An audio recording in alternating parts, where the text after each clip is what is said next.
Diamonds are forever. They won't leave in the night. I've no fear that they might desert me.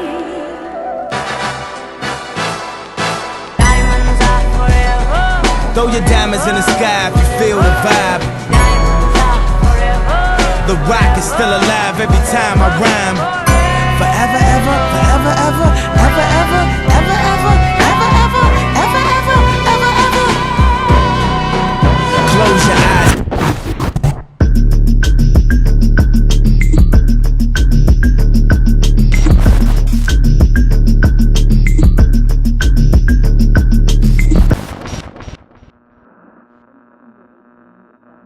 Charity fashion show. The Vogue Charity Fashion Show. The Vogue Charity Fashion Show. Vogue Charity Fashion Show. Vogue Charity Fashion Show. It is the largest student-run charitable event at Queen's University and is also a lot of fun.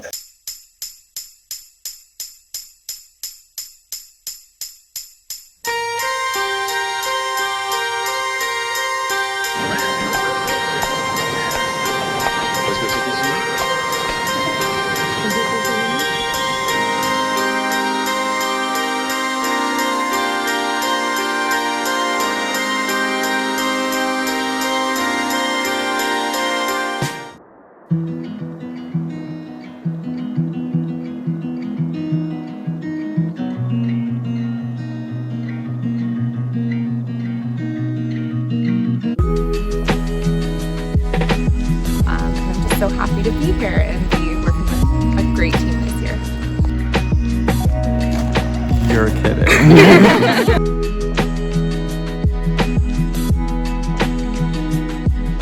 I think sometimes restrictions bring out the most creative part of people.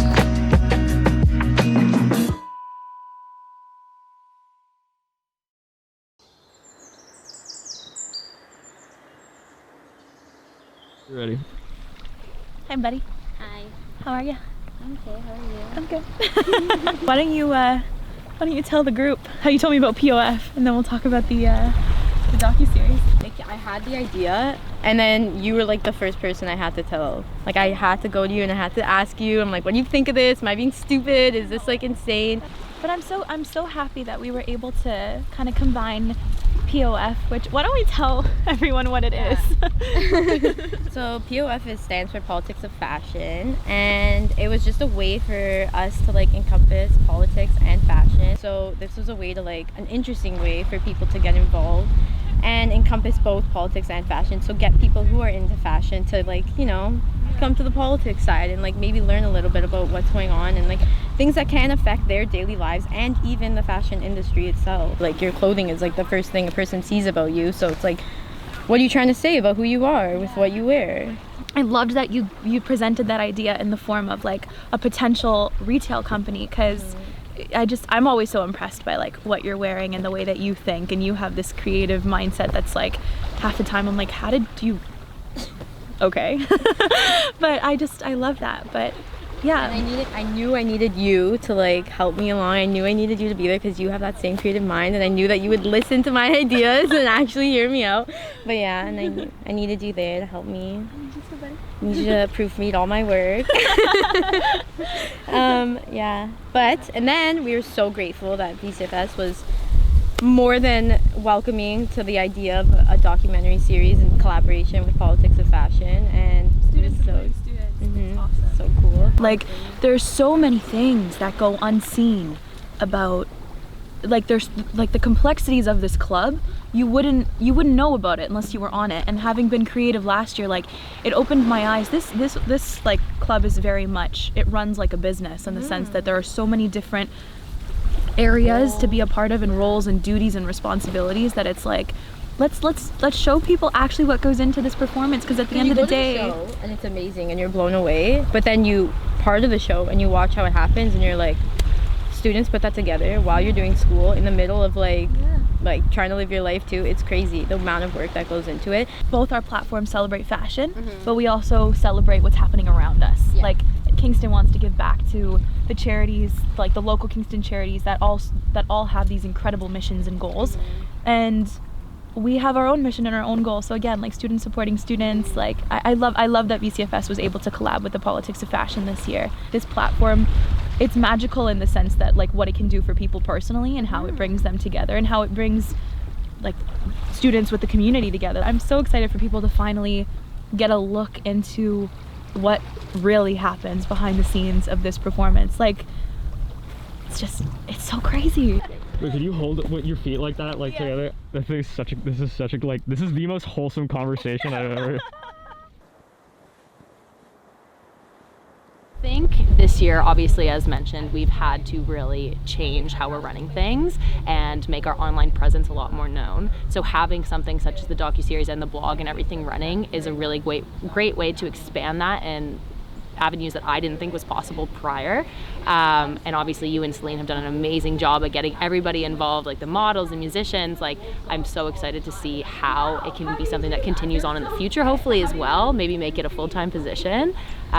Yeah, so really just developing Vogue as a whole in a time that we thought maybe we would have to kind of step down and like make it less extravagant. We're actually like going up and be above and beyond what we normally would. Yeah, we were so happy that you guys were so receptive to the docuseries because we felt like so many things. I mean, obviously you had been head of charity and you know, and now being president, there's so many things that happen behind the scenes that you'd never know of, and because of our primary mission, which is to give back money to our local Kingston charities, we felt like it's time to like show. So, and even just marketing the show, like I think this will be such a great tool that we can, you know, post videos and snippets and get more people to actually go and watch the show, however we end up putting that on. But yeah, it would be awesome. When I first saw the show, I was in second year, and I actually went because Joseph was a dancer and we had been friends for a little bit through first year, and I was incredibly blown away, and I was like, oh my god, how the heck do I get involved in this? But also I can't dance, I can't sing, and I can't model. So what do I do? And that's when actually the next day I literally spent like researching everything about Vogue, and I was like, how do I apply? What is something that fits for me? And that's when I found out about charity. I've always been someone obviously that's super involved in giving back to the community, and was kind of not finding my stride here at Queen's and wanted a way to do that, and Vogue was something that I thought could be that place for me.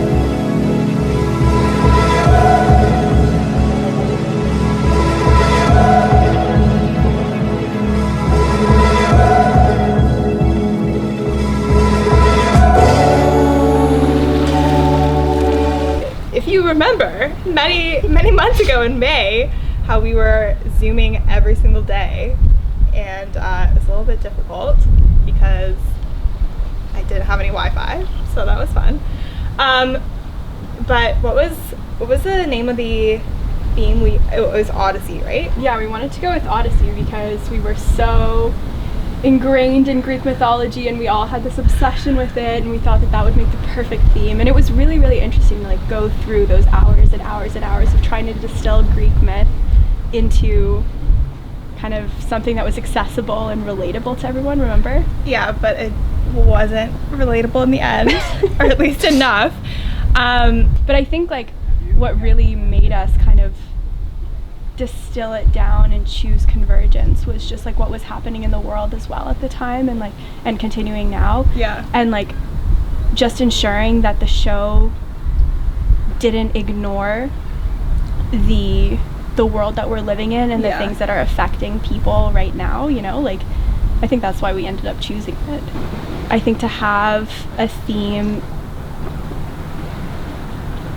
be something that people can identify with is really, really rewarding to see, because like when we were spending those hours and hours and hours trying to think of a theme, like you get to points where you're thinking like, is this worth it? Will it mean something to anyone, you know? And I think it's also like accessible even in the way we came up with it, because we spent so long on all the other ones, and then we were like, oh, like we need another theme, like what's it gonna do, what's it gonna be?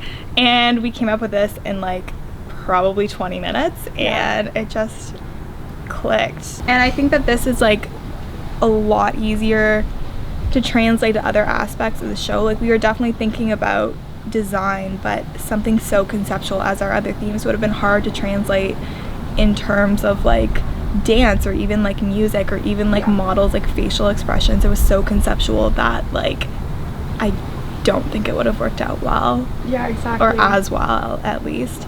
Yeah, and that was like something Liba really did a good job of too, because like I think we were so in this like conceptual mindset, and like Liba would always bring back like what would the dance look like, what would the music sound like all of those sorts of things that are so important when coming up with a theme, but that are easy to like kind of overlook when you're getting so caught up in the ideas. It's so important to have anything positive like nowadays, or anything to like look forward to, so I'm like hopefully that we can provide that to people, at least something to look forward to and something to do, like other than just sit inside and I don't know, be bored and alone.